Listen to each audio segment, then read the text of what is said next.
Dissent is essential to democracy, but dissent must never lead to disorder or to denying the rights of others so students can finish the semester and their college education. Look, it's basically a matter of fairness. It's a matter of what's right. There's the right to protest, but not the right to cause chaos. And welcome back to The Factor Uncensored. After days of silence, President Joe Biden addressed the unrest on college campuses today. Biden saying free speech is essential to protecting our democracy, but acts of protest must be conducted within the rule of law. This comes as more than 2,000 people have been arrested on campuses nationwide. Joining us to talk about it tonight, CEO of Regal Media, Todd Smith, and University of Houston downtown professor, Dr. Dietrich Biedenfeld. Glad to have you here both on The Factor. Did you guys ever expect it to go this far? We're 2 weeks in, and hundreds of people all around the country have been arrested in these pro-Palestinian protests. I never thought it would go this far, and it's a sad sight because if I'm a college student, I want to go to school and be protected. I don't want to fear violence. And the unfortunate thing, well, it's all unfortunate, but you see it on both sides. You see pro-Palestinian supporters getting attacked, pro-Israeli students are getting attacked, and you have all these outside forces. There's a statistic, I forgot the number.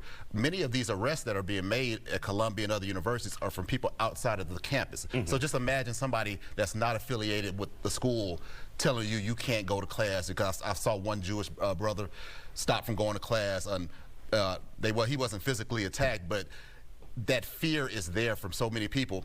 And we have freedom of speech in this country, and hate speech is protected in this country, but you cannot threaten people. People should not feel unsafe. And I think about it from my perspective as an African-American man. If I went to a predominantly white school and people were chanting stuff about death to my people, that would make me fearful of my life. So I think we're just out of control. This country, Superstar mentioned, can 2024 start all over again in one of the previous segments.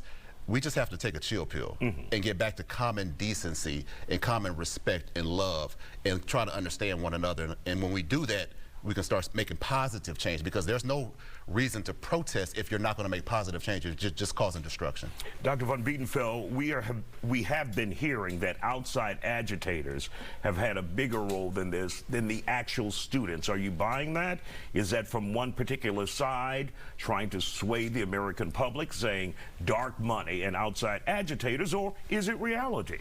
It fits a narrative, but we do have the arrest reports. This is public information, and of course, while news media may sort of nuance the language associated with whether somebody is a demonstrator, a protester, or an agitator, each of those sort of loaded words has nuance. You'll notice sometimes with different reports where the ethnicity of an individual is mentioned, other times it isn't.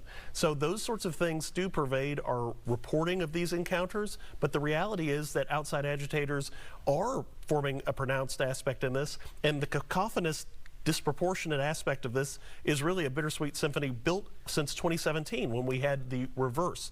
So a lot of people forget that President Trump issued an executive order on free speech after a Turning Point protester and speaker were engaged in fisticuffs. Well, this is a continued reverberation from that, where this unity, we've got a tale of two universities. You've got administrators versus faculty, faculty and administrators versus students, and then students versus the world. And so it's very easy for these nefarious influences to move in. Now, why there aren't U.S. Marshals like during desegregation, as opposed to waiting for things to reach a boiling point and then coming in with a grotesque use of, sort of over-aggressive tactics, where 57 of the 57 people arrested had charges dismissed in Austin, right? I don't often agree with my colleagues on the other side of the aisle on law enforcement, but I agree with the Travis County Attorney, Delia Garza, and she said, these people are not causing disruptions. Why did you arrest them? So we've got this very, large pendulum swing. All right. And Todd, really quick in the last 30 seconds we have here, is the message being lost with all of this that's going on, with the circus that's going on? I don't think so. I look at Brown University, and Brown University, they had upheaval, but they've come to an agreement to where the board is considering divesting from Israel-backed companies and stuff like that. So the people Northwestern also they took down their encampment. So some progress is being made. So there is hope that some good might come out of this. We want to thank you guys for joining us tonight.